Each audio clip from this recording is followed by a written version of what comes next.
Bismillahirrahmanirrahim. Assalamualaikum warahmatullahi wabarakatuh. Al-Fatihah. Bismillahirrahmanirrahim. Bismillahirrahmanirrahim. Ar-Rahmanirrahim. Maliki yaumiddin. Iyyaka na'budu wa iyyaka nasta'in. صراط الذين أنعمت عليهم.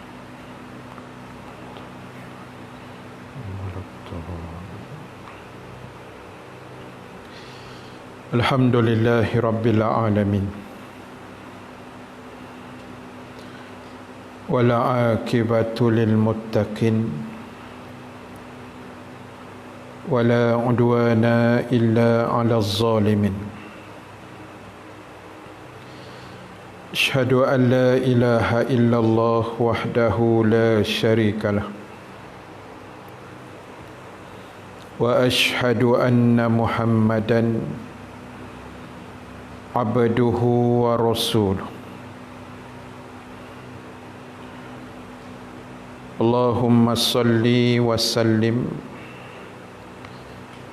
وبارك على سيدنا محمد وعلى آله وأصحابه أجمعين. ربنا افتح بيننا وبين قومنا بالحق وأنت خير الفاتحين وسيكفيكهم الله وهو السميع العليم. أما بعد. Ibu-ibu yang dirahmati Allah Subhanahu wa taala sekalian, alhamdulillah taala, kita memanjatkan kesyukuran kehadrat Allah Subhanahu wa taala.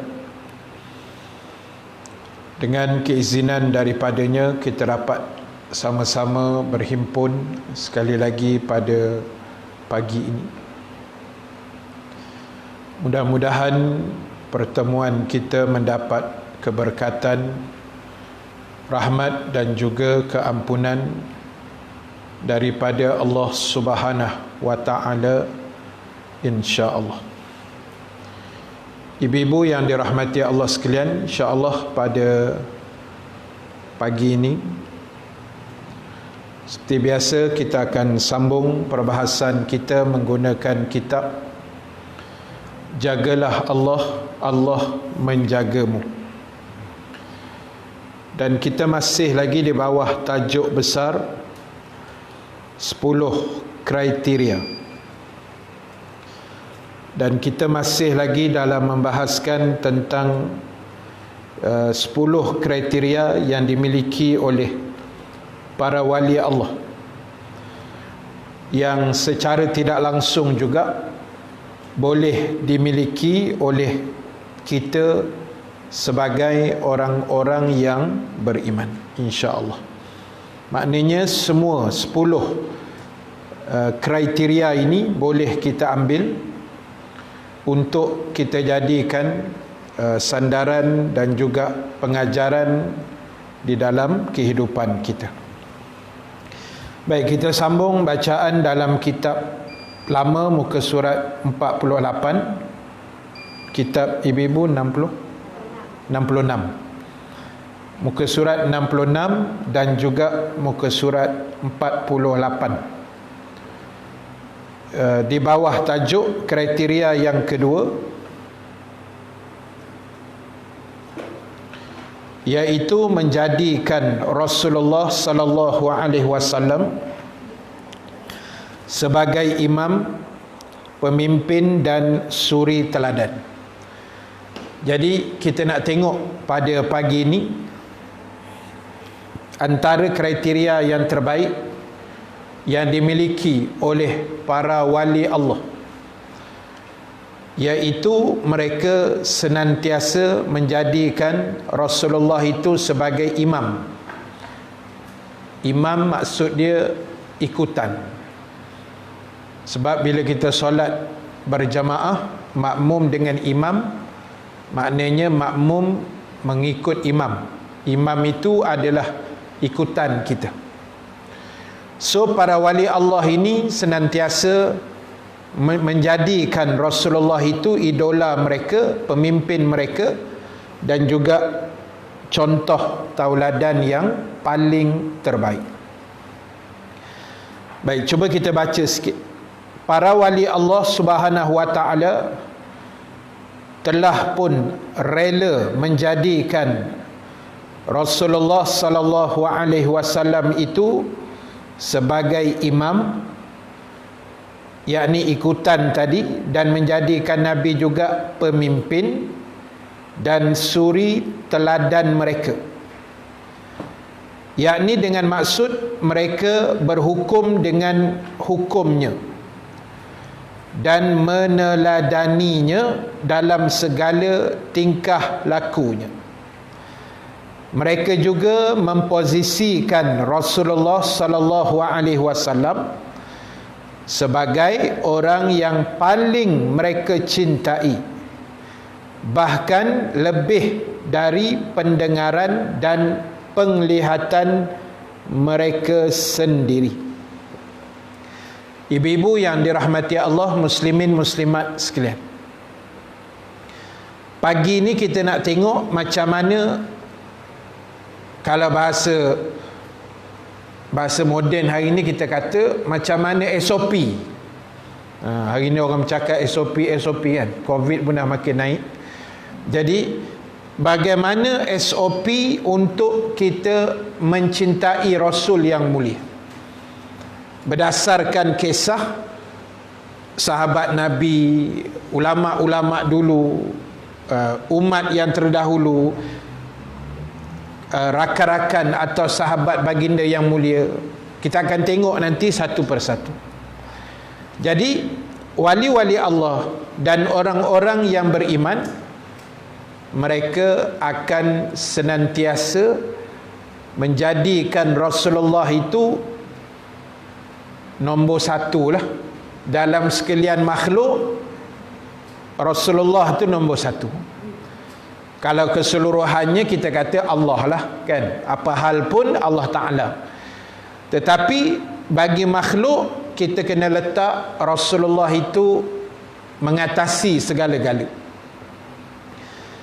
Dan wali-wali Allah, orang-orang beriman, mereka sentiasa berhukum hakam dengan hukum hakam yang Rasulullah ajarkan pada kita. Mereka cuba sedaya upaya meniru segala sunnah yang ditinggalkan oleh baginda. Mereka cuba tiru apa saja, sampai tahap kita baca dalam sirah, pernah satu hari sahabat tanya Nabi, masa tu mereka musafir kan. Sahabat tanya Nabi, masa tu Nabi nak pergi satu tempat lah, tengah musafir berhenti, Nabi kata kejap aku nak pergi sana. Sahabat tanya nak buat apa? Nabi jawab nak buang air je. Sahabat kata nak ikut. Pasal apa nak ikut? Nak tengok cara buang air tu. Nabi kata tak payah ikut lah, nanti aku beritahu lah caranya kan. Tapi nak cerita level itu, sampai tahap Rasulullah nak buang air pun sahabat nak tiru 100%. Tu kecintaan sahabat.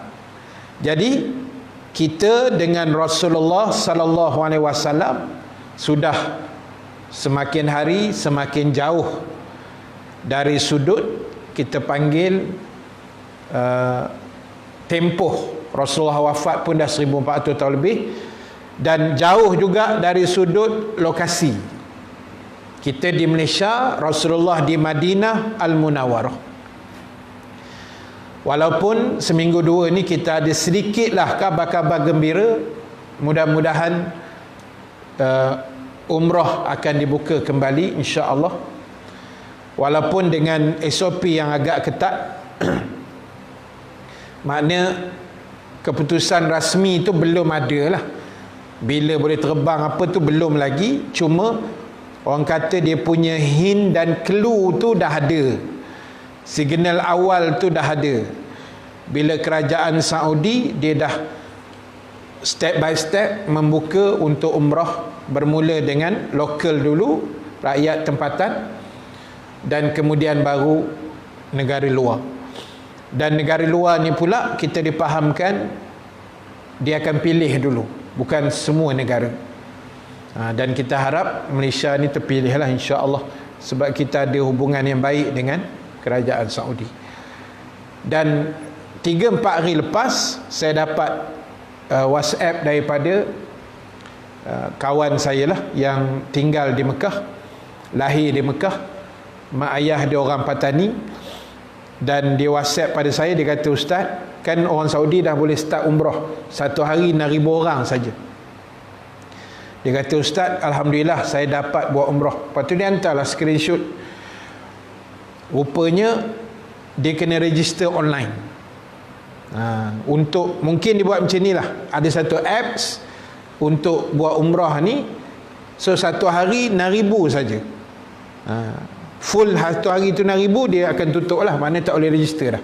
Mungkin macam tu kot, sebab semua tulisan tu bahasa Arab, kita bukan faham semua.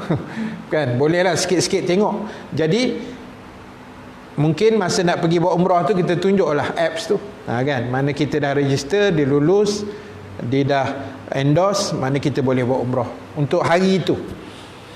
Sebab nanti untuk warga luar macam kita ni, satu hari maksimum 20,000 jamaah. Saya pun mikir tak macam mana dia nak kawal 20,000 tu. Tapi kalau guna apps tu, saya rasa mungkin logik sikit. Macam kita nak daftar masuk surau masjid dulu awal-awal kan, kena register kan. Dia lebih kurang macam tu lah kot. Jadi apa pun ibu-ibu sekalian, kita doa yang terbaik lah, insya-Allah kita akan boleh ziarah baginda yang mulia dalam masa yang terdekat nanti insya-Allah. Baik, balik cerita kita tadi, kesimpulan mudah kita nak sebut, dalam hidup kita hari ini jangan tinggalkan Rasul. Jangan jauhkan kita daripada Nabi SAW.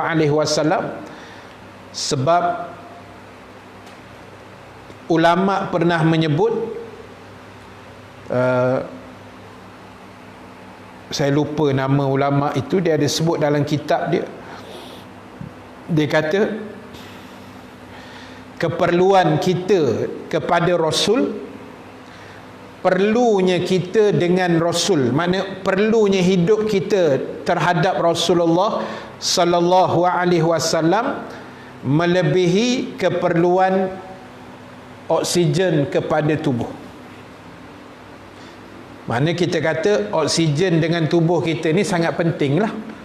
Secara adatnya kalau kita tak dapat oksigen, kita akan mati lah. Itu adat. Jadi perlunya tubuh dengan oksigen ni sangat penting.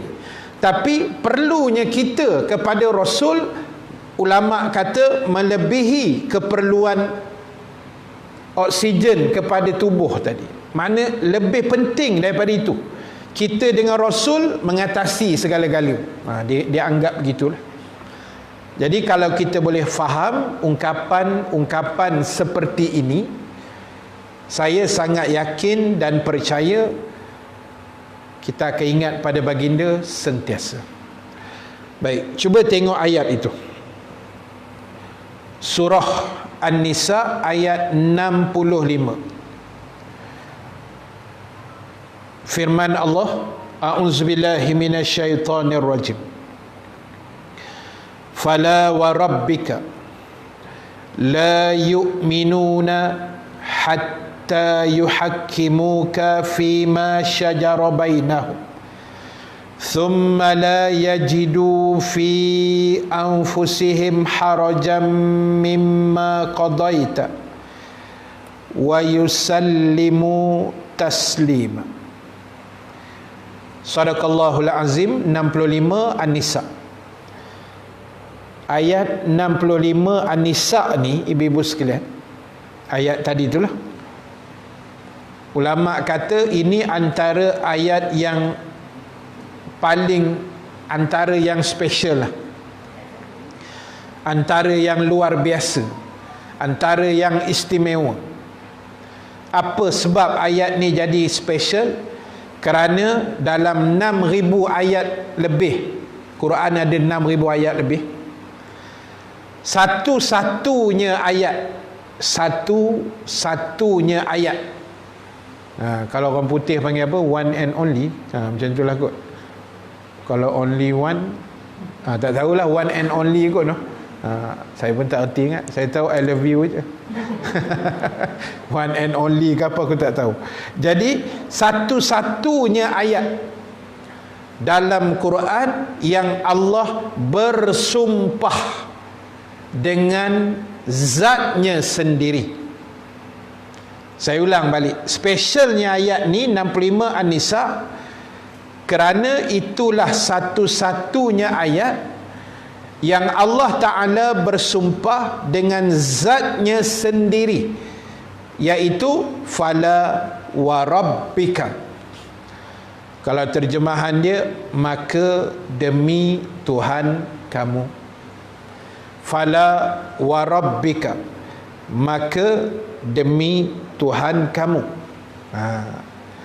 Adapun ayat lain, Allah semua bersumpah dengan makhluk. Ayat lain Allah sumpah dengan makhluk. Wadduha, dengan makhluk, demi waktu duha. Wasyamsi walayalil ash, demi matahari, makhluk. Wal fajri, waktu fajar, makhluk. Wal asri, makhluk, demi waktu asar. Wattini waz zaitun, kan, demi buah tin dan buah zaitun, makhluk. Tiba-tiba ayat ni Allah sumpah dengan zat dia sendiri. Mana kalau bahasa kitanya, dengan diri dia sendiri, dia tak guna makhluk. Maksud dia, kata ulama tafsir, benda yang Allah nak beritahu lepas dia bersumpah tu benda besar lah. Benda yang sangat penting yang kita kena perhati elok-elok. Baik, Allah kata maka demi Tuhan kamu. Mereka hakikatnya tidak akan beriman sehingga mereka menjadikan kamu, yakni wahai Muhammad, sebagai hakim, pemutus terhadap perkara yang mereka selisihkan. Kemudian mereka tidak akan merasa dalam hati mereka satu keberatan terhadap keputusan yang kamu berikan itu, dan mereka menerima dengan sepenuh hati. Ayatnya Allah nak beritahu, bahasa mudah lah kalau kita nak faham, kan kita tengok terjemahan tu macam berpusing-pusing sikit. Bahasa mudah dia, Allah nak beritahu, kalau orang tu betul-betul beriman, dia akan dengar cakap Nabi. Itu aja. Kalau orang tu betul-betul beriman, Nabi kata ini boleh, dia angguk, ni tak boleh, dia pun tak boleh. Sehingga kamu jadikan Rasul, yakni Muhammad itu hakim kamu. Selama kita tak balik pada Rasulullah, selama kita tak ikut apa yang Nabi tinggalkan, selama kita tak patuh, selama yang kita melawan itu, selama itulah dianggap iman kita tidak sempurna, tidak lengkap. Jadi sebab itulah ibu-ibu sekalian, kita kena ingat pesanan tadi, kita perlu pada Rasul melebihi keperluan tubuh kepada oksigen. Itu kita rasa penting, sebenarnya ada lagi lebih penting, iaitu kita eratkan hubungan kita dengan baginda Rasul sallallahu alaihi wasallam. Baik, kemudian ayat berikutnya Al-Ahzab ayat 21. Ayat ni biasa kita dengar, a'udzubillahi minasyaitonirrajim, laqad kana lakum fi rasulillahi uswatun hasanah liman kana yarjullaha wal yawmal akhir wa zakarallaha katsira. Sadaqallahul azim. Sesungguhnya pada kamu, dalam diri Rasulullah sallallahu alaihi wasallam itu adanya uswatun hasanah, suri teladan yang paling terbaik, iaitulah bagi mereka yang mengharapkan rahmat Allah dan mereka yang takut akan hari kiamat dan mereka yang banyak menyebut nama Allah Subhanahu wa taala. Maknanya, ibu-ibu sekalian yang dirahmati Allah, orang yang diiktiraf meletakkan Rasulullah itu sebagai contoh suri teladan yang terbaik adalah mereka yang takut dengan Allah, yang sentiasa mengharapkan rahmat Allah dalam kehidupan mereka, dan mereka-mereka yang beriman dengan hari akhirat dan orang yang banyak mengingati Allah. Sebab itu antara Allah dengan Rasul, dan bila saya istilahkan Rasul, maksud dia ialah Rasulullah sallallahu alaihi wasallam. Antara Allah dengan Rasul sebenarnya dia saling berkait rapat. Man yuti'ir Rasul faqad ata Allah. Ayat lain. Siapa yang taat pada Rasul, sebenarnya dia telah taat pada Allah. Sebab apa jadi begitu? Sebab Rasul-Rasul ini, termasuk Rasul yang lain, mereka itu kiriman Allah, utusan daripada langit, utusan daripada Allah. Kan? Macam hari ni kan ada lelaki kiriman Tuhan, baru pula bidadari kiriman Tuhan. Kan? Cerita-cerita Melayu kan, tajuk memang canggih gila. Jadi Rasul tu pun kiriman Tuhan lah. Dia utusan, lagi dekat lah maknanya dah. Postman lah kalau bahasa mudah. Bukan saya nak menyamakan Nabi tu postman, tidak, jangan salah faham. Nabi lebih mulia daripada itu. Cuma konsep tugasan. Sebab postman ni dia menyampaikan utusan. Kan? Dia postman ni orang tengah kan. Antara pihak bank dengan kita. Tengah-tengah yang bank nak hantar surat tu postman lah. Dia orang tengah. So antara Allah dengan kita, orang tengahnya Rasul. Nabi dan Rasul ni Allah yang pilih, bukan manusia yang pilih. Kan, kalau manusia pilih senang 5 tahun sekali buat pilihan raya, senang nak pilih Nabi tak. Tapi bukan itu kaedah. Dan Rasul-Rasul ni bukan boleh angkat diri dia sendiri, tak boleh. Macam Rasul Melayu tu, tak boleh. Kan? Sebab saya dah cerita dah minggu lepas, orang Melayu tak ada talent nak jadi Rasul, tak payah berangan sangat. Kan? Jenis makan nasi lemak ni tak payah. Jadi kita pengikut Rasul dan ikut ajaran Rasul. Sebab apa ibu-ibu sekalian? Sebab untungnya kita ni sebab ada Rasul, supaya kita kenal Allah, kita kenal akhirat. Bila ada Rasul, kita boleh tahu, oh yang ni dosa, yang ni pahala, yang ni boleh buat, yang ini tak boleh buat. Macam mana tahu? Rasul bagi tahu. Kalau tak ada Rasul, Jahanam dunia ni. Dalam ada Rasul pun Jahanam juga. Kan? Macam-macam yang orang buat, merosakkan muka bumi, melanggar perintah Allah dan Rasul. Itu setara ada Rasul tu. Jadi sebab itu, apa pun atas diri kita, macam mana kita nak aturkan balik perjalanan hidup kita.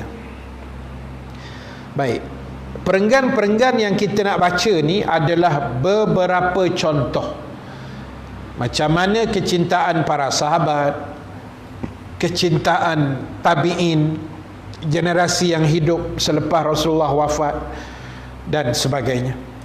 Baik, Imam Malik bin Anas, saya pernah sebut dah banyak kali, Malik bin Anas dengan Anas bin Malik dua orang yang berbeza. Ya. Jangan terbalik.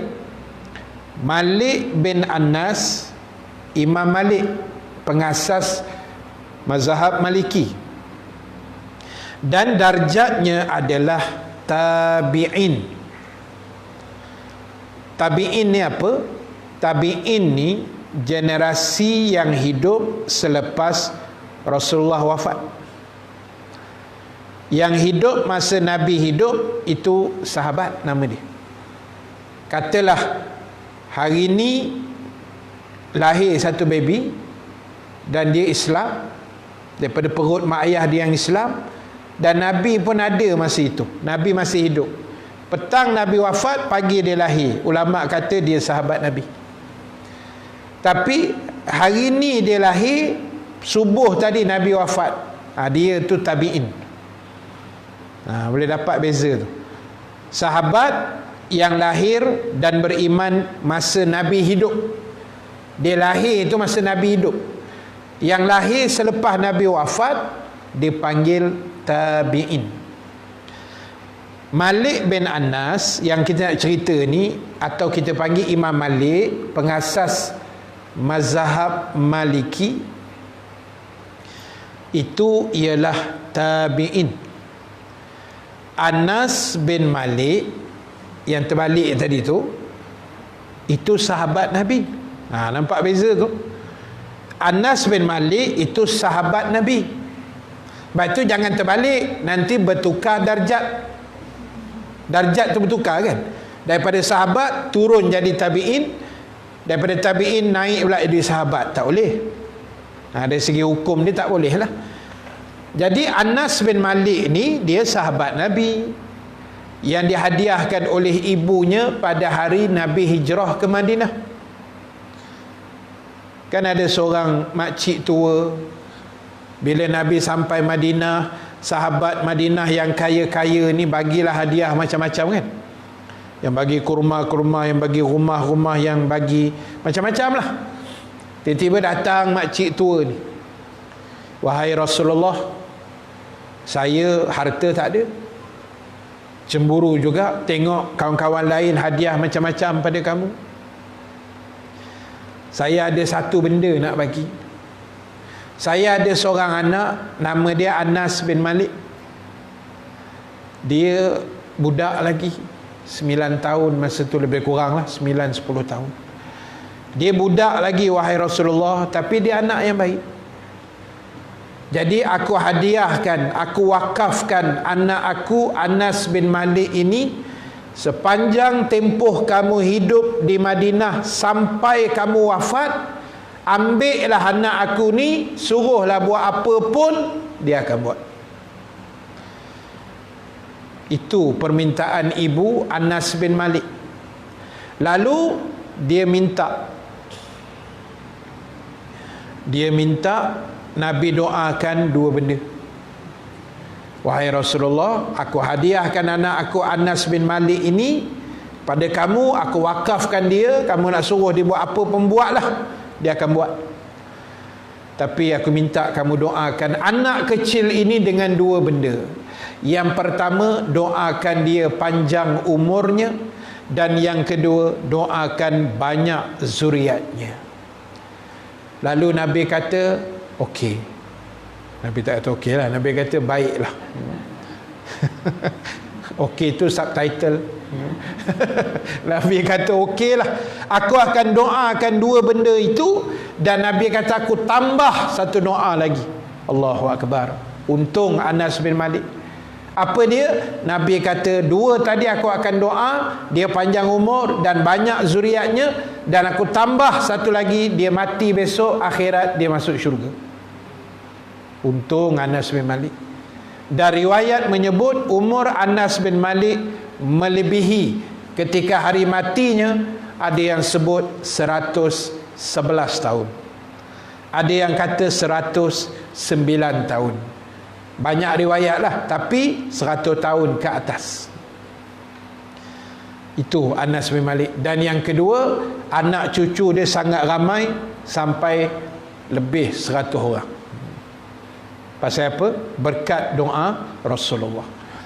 Doa Nabi ni ibu tu sahabat main. Ada seorang sahabat, nama tak ingat lah, saya ni banyak lupa lah sekarang. Banyak makan semut ke apa kena. Kan? Sebab nama tu jarang-jarang kita baca. Ada lah dalam sirah, tapi kita pun jarang mengajar sirah kan. Tapi tak apa ingat lah. Ada seorang sahabat ni, dia memang pakar memanah. Bila dia pakar, sejak Nabi doakan anak panah dia, dia ada bekas orang bubuh anak panah tu kan, yang galah kat belakang tu. Lepas tu anak panah. Dan Nabi SAW mendoakan sahabat tadi, dia jadi pemanah yang paling cekap, paling tepat. Dan Nabi doakan tu bekas pemanah dia tu, bekas tempat simpan anak panah tadi tu. Apa jadi? Anak panah dia adalah lebih kurang 3-4 batang saja. Tapi sebab berkat doa Nabi, ibu sekalian, dia kan galah belakang kan, macam kita galah beg sekolah tu. Lepas tu dia nak panah, dia tarik kan, macam kita tengok cerita cowboy apa tu, dia tarik. Dia akan tarik saja, anak panah tak habis-habis, walaupun 3 batang saja. Pasal barakah doa Nabi. Dia akan tarik perang apa pun dia tarik, ada. Tarik je mesti ada punya. Ibaratlah macam Nabi doakan pokok rambutan kita ke kan, metik aja sampai sudah setahun tak putus-putus. Ibarat gitulah. Tapi tak adalah buat masa ni, memang habis je lah kan. Jadi, dan sahabat itu menjadi pemanah yang sangat tepat. Terornya sahabat ni mana, atas kuda boleh, sambil bawa kuda boleh, mesti tepat punya. Dan nak kenal sahabat ni, tak silap saya, minta maaf kalau silap, nanti saya cek balik kalau jumpa, Sa'id bin Jubair radhiyallahu anhu. Dan nak tahu mana musuh yang mati kena panah dengan Sa'id bin Jubair, anak panah dia mesti antara 2 kening. Dia tembak tu, dia panah tu mesti tepat kena dekat antara 2 kening, atas dahi sikit lah, tengah-tengah ni. Mana musuh yang mati, panah kat tengah, itu dia punya kerja tu. Dan pernah dalam satu perang, tak silap saya perang Khandaq, perang parit kan, Nabi belah sini, parit di tengah, hasil cadangan Salman Al-Farisi yang suruh gali parit tu, dan belah sana musuh. Musuh ni main psikologi. Main psikologi macam mana? Mereka ada satu musuh tu, kerja dia apa? Dia tutup muka dia dengan topeng kan, dia pakai topeng perang tu lah, topi besi. Lepas tu dia buka muka dia, Nabi kat depan tu, dia kat sini musuh. Dia buka muka topeng besi tu, dia buat macam jeli-jeli lidah ke Nabi, macam agak-agak Nabi buat sindir-sindir daripada jauh. Kan, dia tak ada kerja, dia psycho Nabi. Kerja dia buka topi besi, dia jeli lidah, dia macam ajuk-ajuk Nabi lah, macam tu bahasa kita lah kan. Lepas tu pakai topeng besi balik, topi besi, selang 1 minit buka, sergah balik, tutup. Tak ada kerja. Sebab nak perang tak boleh, parit dalam kan, dalamnya parit tu, kalau kuda masuk tak boleh lompat keluar. Bayang kuda, kukura apatah lagi, memang pakai mati dalam tu je. Kuda yang boleh melompat gagah pun tak boleh lepas parit tu. Cross pun tak boleh. Kalau kuda terjatuh tak boleh bangkit balik, tak boleh keluar daripada lubang tu. Akhirnya Nabi pun naik angin juga mamat tu kan, asyik buka topeng jeli lidah. Nabi kata, Sa'ad, kasih habis kan, kalau bahasa kita, Sa'ad, kau settlekan mamat tu. Macam tu tak kalau bahasa gini. Sa'ad pun tak dekat banyak, tarik ni kan, tarik dia punya musuh panah apa semua, dia pun panah tepat kena mamat yang duk main jeli-jeli lidah tadi. Akhirnya jatuh terlentang macam tu, kaki dua-dua naik ke langit, macam ke belakang macam tu kan. Apa jadi? Nabi ketawa terbahak-bahak. Itu sejarah ada sebut tu. Lepas tu Sa'ad tanya, wahai Rasulullah, pasal apa kau ketawa? Aku geli hati sebab tengok dia jatuh. Dia jatuh mengangkang kaki naik ke langit. Nabi pun manusia, dia ada perasaan geli hati, seronok, bergurau tu kan. Tengah perang ni ibu stres. Macam Covid stres kan. Stres ni tengah naik balik. Selangor pun boleh tahan tak sekarang ni. Yang mari daripada Sabah banyak kan. Balik PRN apa semua ni. Jadi dia stres. Jadi perang tu stres. Dalam stres tu Nabi boleh gelak main-main. Hebatnya Rasulullah kan. Saat tu panah tepat ke dahi, terlentang naik kaki ke langit begitu. Terkangkang kawan tu, mati. Nabi suka, Nabi geli hati tengok. Nabi kata aku suka sebab pertama panahan kamu tepat, yang kedua kaki dia terangkat, mati terlentang tu. Jadi ibu sekalian, itu barakah doa Nabi kan. Jadi itu Anas bin Malik dah jauh pergi sampai terlentang lah kawan tu. Baik, Malik bin Anas, balik cerita kitab kita. Malik bin Anas rahimallahu ta'ala, semoga Allah merahmatinya. Imam Malik selalu mengajar kitab Muwatta' di dalam Masjid Nabawi di Madinah Al-Munawwarah. Ini paling popular lah. Ketika dia asyik membaca buku tersebut, tengah mengajar kitab itu, tiba-tiba dia digigit kalajengking sebanyak 13 gigitan. Akan tetapi dia tetap tenang dan tidak berubah. Setelah Imam Malik selesai mengajar, dia melihat bekas gigitan kalajengking tersebut pada betisnya. Lalu dia mengusapnya dengan zat antitoksin, macam ubat lah kot, dia sapu. Lalu salah seorang muridnya berkata, wahai tuan, mengapa tidak berhenti kuliah tadi, tak kala tuan baru digigit kalajengking? Imam Malik menjawab, maha suci Allah, saya nak berhenti baca kitab kekasihku Rasulullah hanya kerana gigitan seekor kalajengking? Cinta apakah macam ni, dan kerinduan apakah seperti ini? Tu dia ibu-ibu sekalian. Tengah kuliah kalajengking gigit 13 kali. Kalau saya pakai lempang mic sekali kan, tengah kuliah jangan kalajengking, nyamuk berhara dia buat. Bayangkan tengah baca kitab Muwatta', kitab hadis-hadis Nabi, kalajengking patuk dia sengat 13 kali. Imam Malik steady je. Walhal sakit tu kalajengking kan, silap boleh mati kan. Tapi sebab apa dia tahan? Menghormati. Kalau bahasa kita dia nak sebut, apalah sangat kalajengking kan. Berbanding kecintaan aku tengah baca hadis Nabi, takkan aku nak berhenti baca hadis semata-mata sebab kalajengking tadi. Sampai macam tu ibu-ibu sekalian. Imam Malik ni kena ingat, dia guru kepada Imam Asy-Syafi'i. Imam Syafi'i kan dia berguru dengan Imam Malik dekat Masjid Nabawi, sama kitab yang sama, kitab Al-Muwatta'. Itu hebatnya Imam Syafi'i. Lagi hebat sebab sebelum mengaji dia dah hafal kitab Muwatta'. Kita okeylah kan. Ibu-ibu datang pun saya alhamdulillah, ibu-ibu mendengar pun alhamdulillah. Ada kitab pun cantik, tak ada kitab pun tak apalah, yang penting datang kan. Imam Syafi'i sebelum berguru tu dia hafal siap dah. Kalau bahasanya kulit ke kulit lah, tapi sekali isi. Kalau kita mungkin kulit ke kulit saja. Kulit depan, kulit belakang, isi tak tahu apa cerita, terabur lah. Imam Syafi'i dia hafal semua baru dia pergi mengaji.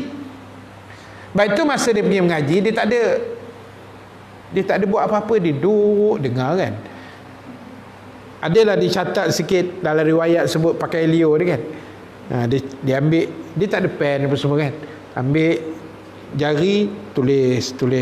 Sebelum tulisan tu hilang, kata ulama, masukkan kepala dia. Kita sampai koyak kitab. Keluar je banyak, masuknya tak berapa sangat. Kita doa yang baik-baik lah, insyaAllah lah. Tapi kita macam tu lah kan, banyak keluar pada masuk. Imam Syafi'i ni, dia memang Allah bagilah special.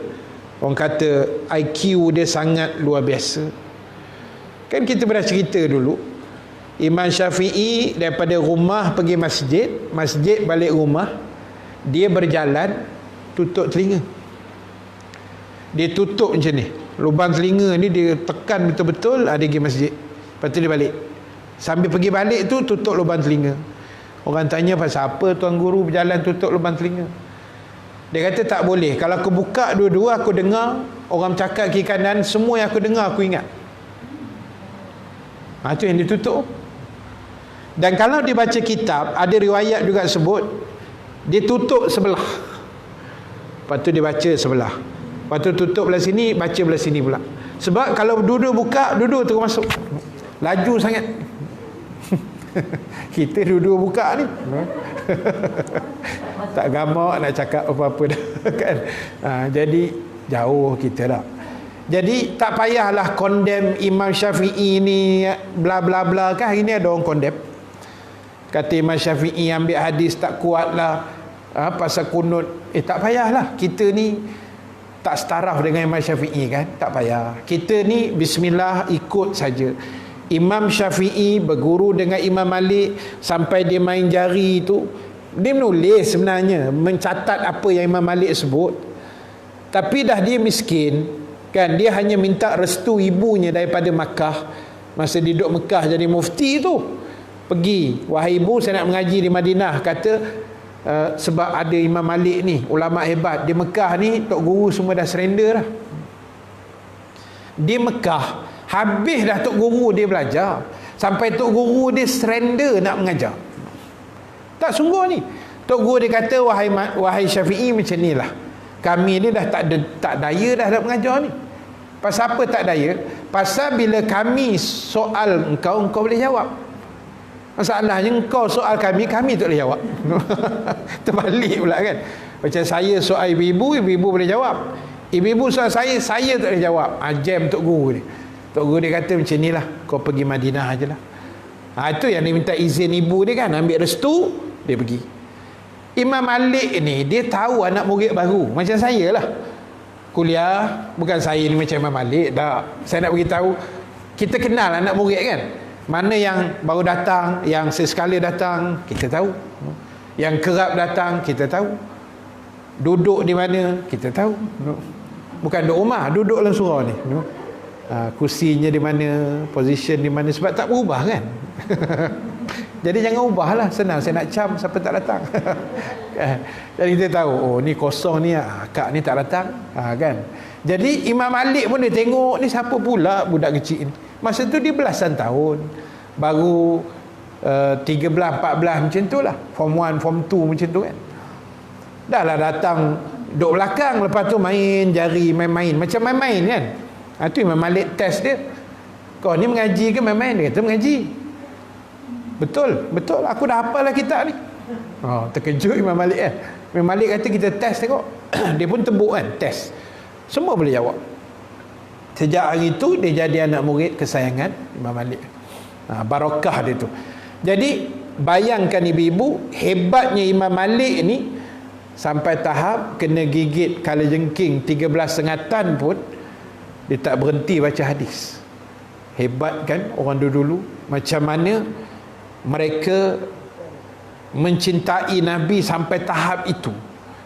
Sampai hormat ke hadis tu, sampai tahap tak berhentilah walaupun disengat dan sebagainya. Baik, kemudian Sa'id bin Musayyib, ini juga ada kata tabi'in juga. Pernah ditanya tentang satu hadis Rasulullah sallallahu alaihi wasallam sementara dia sedang sakit teruk.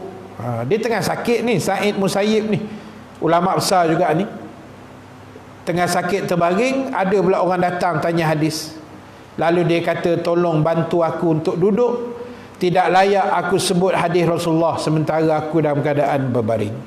Nampak? Bukan ada apa pun, baring aja. Bukanlah kita kata tengah dalam tandas ke apa kan, tengah baring. Baring tu bukan saja baring, uzur, sakit tenat apa semua, dah gagah juga bangun sebab nak memuliakan hadis Rasulullah sallallahu alaihi wasallam. Jadi sebab itulah ibu-ibu sekalian, kita kena cuba macam ni. Maksud dia, sebab tu ulama kata kan, paling tidak dalam rumah kita ada satu kitab hadis-hadis Nabi. Tak kira lah kitab apa dipanggil,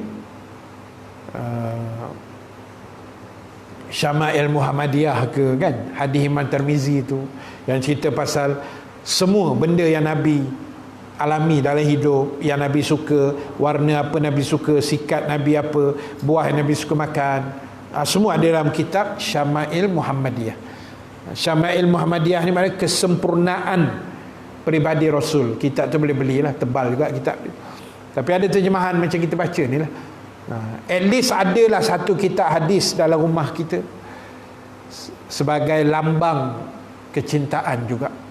Selain ibu-ibu sekalian, kita ulang banyak kali, ulama kata sejauh mana kecintaan kita pada baginda diukur dengan sebanyak mana kita berselawat pada baginda. Jadi kecintaan pada Nabi, SOP-nya ialah semakin banyak kita berselawat. So pastikan tiap-tiap hari selawatlah, kan? Tak kira lah tengah masak, tapi tengah masak tu selawat juga, fokus juga pada masak, lagi hangus lah, kan? Selawat juga sambil siram bunga, kan?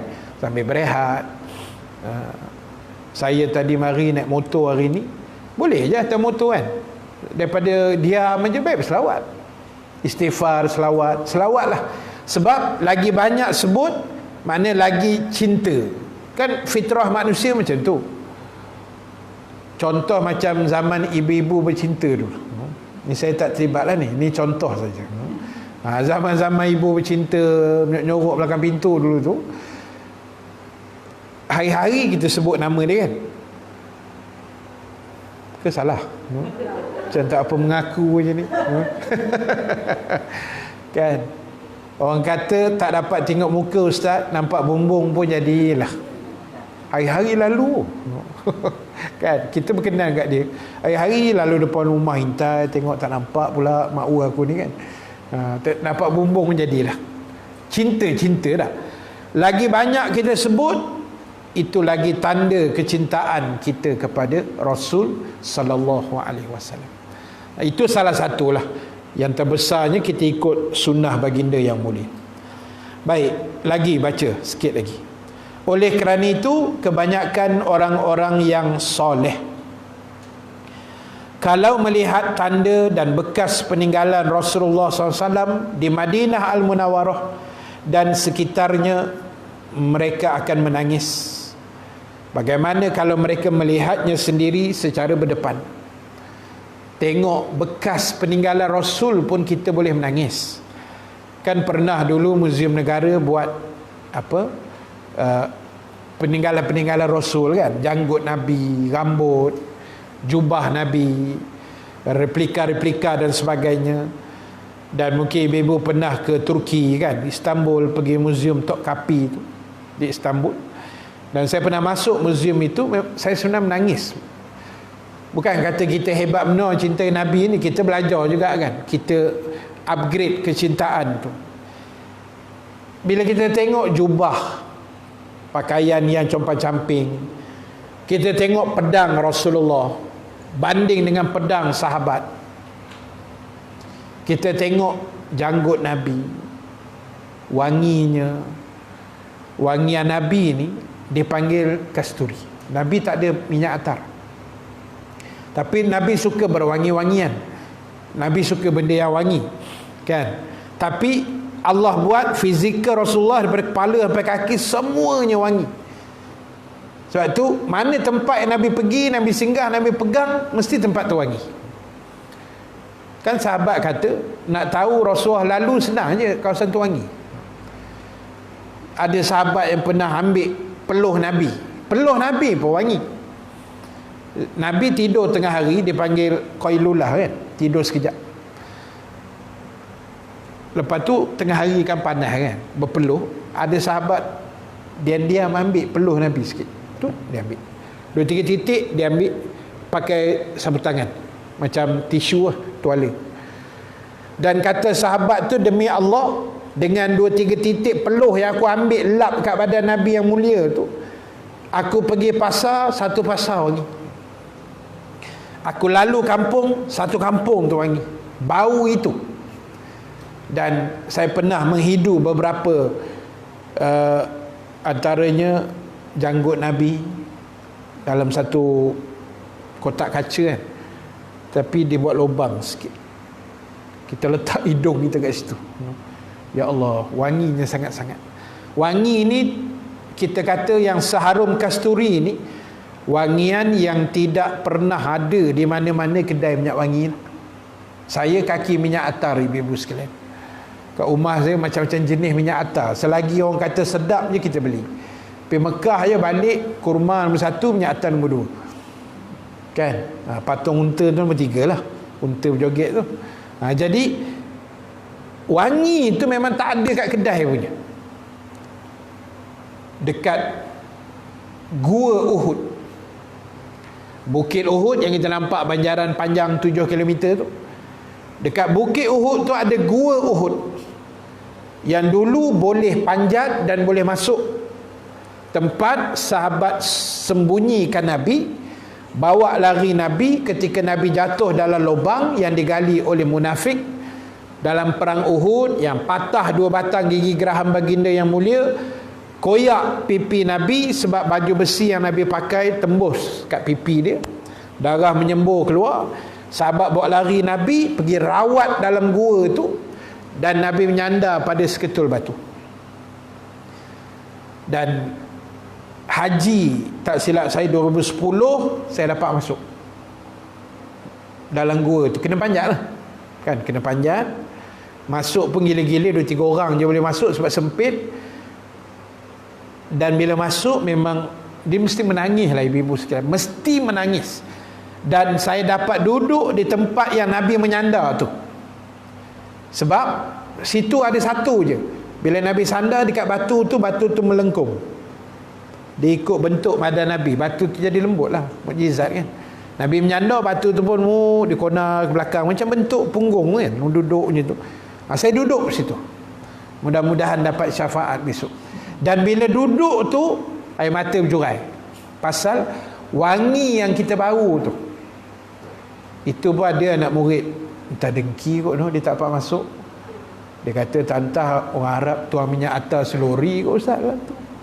Dah satu kerja pula lori nak pergi reverse naik atas kan, nak pergi curah, satu kerja lah tu Arab nak buat benda tu.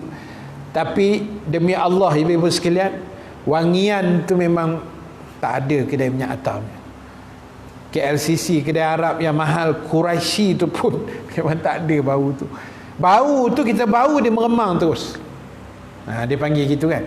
Dia satu macam punya menangkap tengkuk ni, kembang bulu tengkuk walaupun tengkuk tak ada bulu. Itu je cerita. Dia bila meremang-meremang tu, tu special lah sikit lah. Macam malam Jumaat meremang, tu lain. Itu kelebihan orang Melayu malam Jumaat kan, dia kira hantu je. Jadi ibu-ibu sekalian yang dirahmati Allah, bayangkan kalau tengok Rasulullah berdepan ni, Allahu Akbar, tengok bekas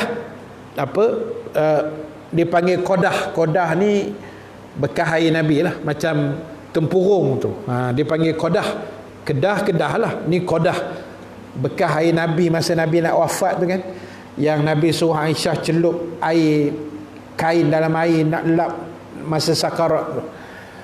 Suruh Fatimah celup tu, dia panggil kodah. Kodah ni bekas air. Tengok bekas air pun kita jadi sebab kan. Tengok rambut, jubah, serban Nabi. Dan kalau muzium Tok Kapi tu, ibu-ibu sekalian, kalau rezeki kita pergilah besok, bukan besok lah, maknanya semangat kan. Saya memang teringin nak pergi lagi. Saya tengok serban Nabi Yusuf. Di dalam tu kan banyak replika peninggalan Nabi-Nabi kan. Saya tengok dua benda yang saya rasa ialah selain yang Rasulullah punya, sahabat-sahabat punya pedang Zulfaqar apa semua kan, Sayyidina Ali punya pedang. Dua benda yang saya memang touching. Satu, serban Nabi Yusuf. Yang kedua, tongkat Nabi Musa. Dalam tu ada tunjuk serban Nabi Yusuf ni putih melepak, dan dia punya balutan dia tu sangat cantik. Kain dia tu macam halus, lembut dan cantik. Dia jadi sebab tu pasal apa? Itu baru serban ni, ibu sekalian. Bayangkan dikatakan Nabi Yusuf ni Nabi yang paling cantik kan, manusia paling cantik dalam dunia lah. Kalau tidak takkan Zulaiha pun kacau bilau dia buat kan. Masa tu kan goyang juga Zulaiha. Lepas tu geng-geng Zulaiha yang lain pun duk racun dia, membawang apa ni, dengan orang gaji pun nak syok. Zulaiha kata, kau tak tengok lagi, aku duduk serumah ni, kau tengok pun kau goyang besok. Dia kata kami tak percaya kan. Geng makcik-makcik bawang ni, tentera bawang ni, dia kata kami tak percaya. Jom buat high tea, majlis minum petang kan, bagi apple dengan pisau. Buat apa apple pisau, kau pegang je lah, potong slow-slow. Lepas tu dia suruh Nabi Yusuf keluar kan. Keluar kot pintu ni, tembus kot pintu tu, lalu saja putus jari kan, sambil duk potong. Tapi orang Arab potong kan terbalik kan. Dia potong buah dia gini, ni buah, dia potong ke sini. Tu yang habis jari tu. Orang Melayu potong macam tu, turun ke bawah kan, kita kupas buah tu ke bawah macam tu. Arab dia kupas macam ni, ke atas. Tu yang bila Nabi Yusuf lalu, dia duk kupas ni, zap zap zap jari tu. Habis itu Zulaiha kata, tengok jari korang dah berdarah, tak sedar kan, padan ke muka. Itu baru dia lalu senyum. Kalau dia hai, habis, meninggal macam-macam tu meninggal macam bawang tu semua kan. Jadi itu Nabi Yusuf, kita tengok serban dia habis lah.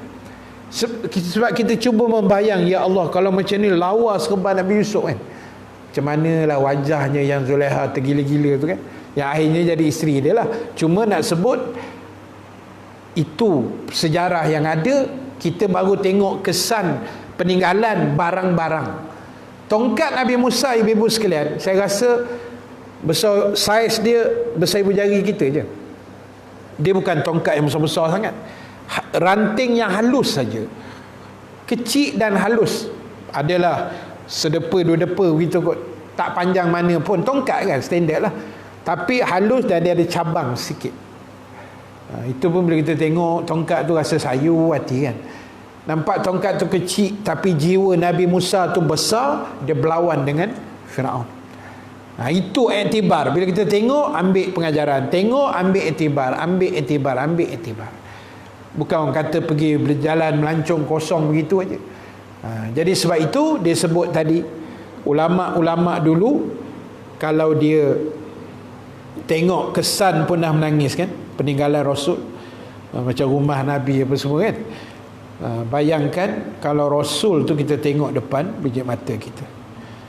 Sebab itu kan ada, dulu ada bukan viral lah, masa tu tak ada viral lagi kan, ada satu cerita dokumentari Arab tu kan, yang apa ketajuk dia tu, yang dia buat Laukana Bainana tu kan, yang dia buat lagu tu, sekiranya Rasulullah masih hidup kan. Dia pergi pasar raya, dia interview kan orang Arab, dia interview kawan tu, dia kata seandainya Rasulullah hidup, apa kamu nak cakap pada Nabi? Menangis semua, tak boleh cakap tak, pasal cuba membayang kalau betul lah Nabi hidup.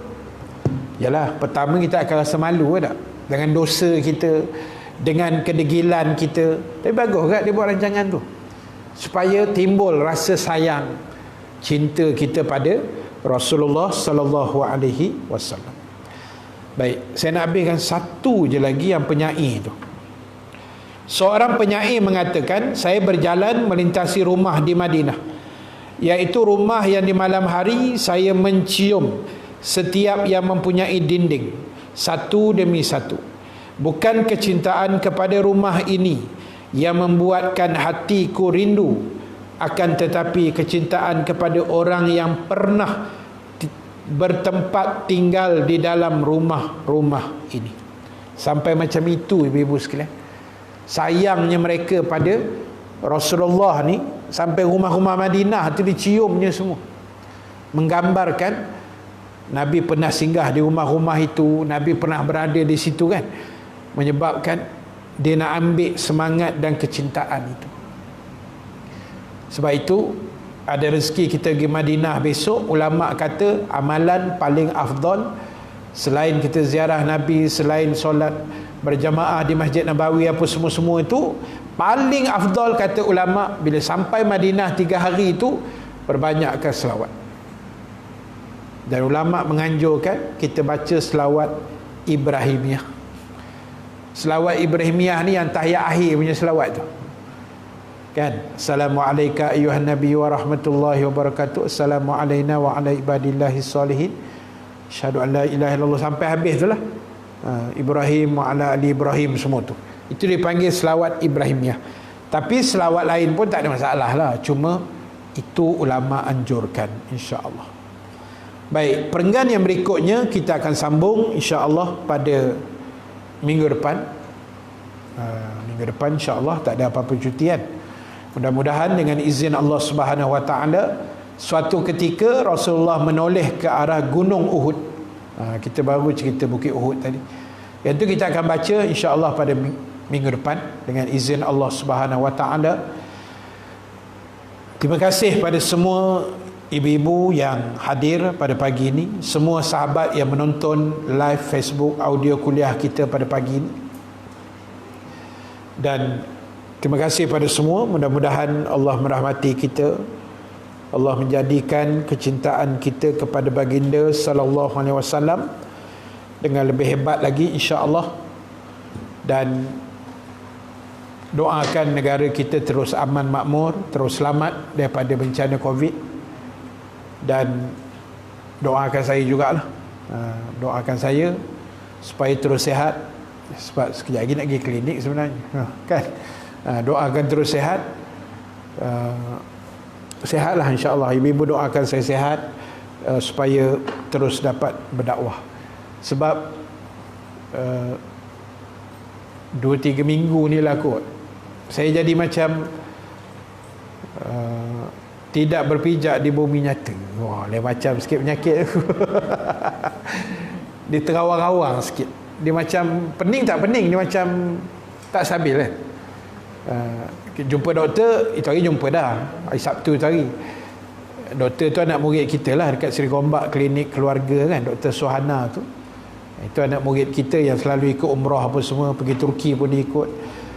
Dia kata 2 je ustaz, satu kolesterol tinggi, satu lagi mungkin darah ustaz lah, kan, darah tinggi, tanda-tanda awal ke apa. Ni kejap lagi dia suruh datang cek balik kan. Jadi tak apalah, ibu-ibu doa yang terbaik lah insya-Allah. Kena jaga pemakanan.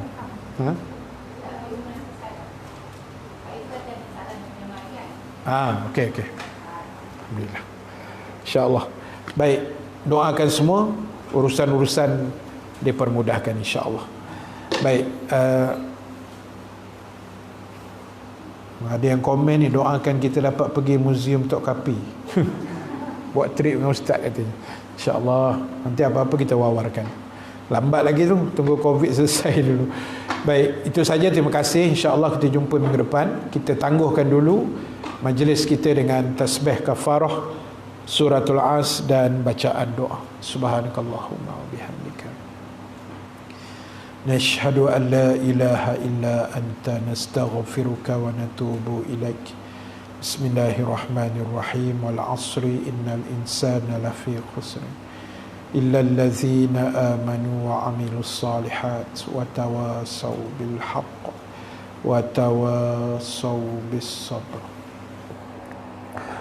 Bismillahirrahmanirrahim. Alhamdulillahi rabbil alamin. Wassalatu wassalamu ala asyrafil anbiya'i wal mursalin Sayyidina Muhammad wa ala alihi wa sahbihi ajma'in. Allahumma ja'al jama'ana haza jama'an marhuma wa tafarruqana min ba'dihi tafarruqan ma'suma ولا تجعل اللهم فينا شقيا ولا محروما ولا مترودا وصلى الله على سيدنا محمد وعلى آله وصحبه أجمعين والحمد لله رب العالمين. Assalamualaikum warahmatullahi wabarakatuh. Sama.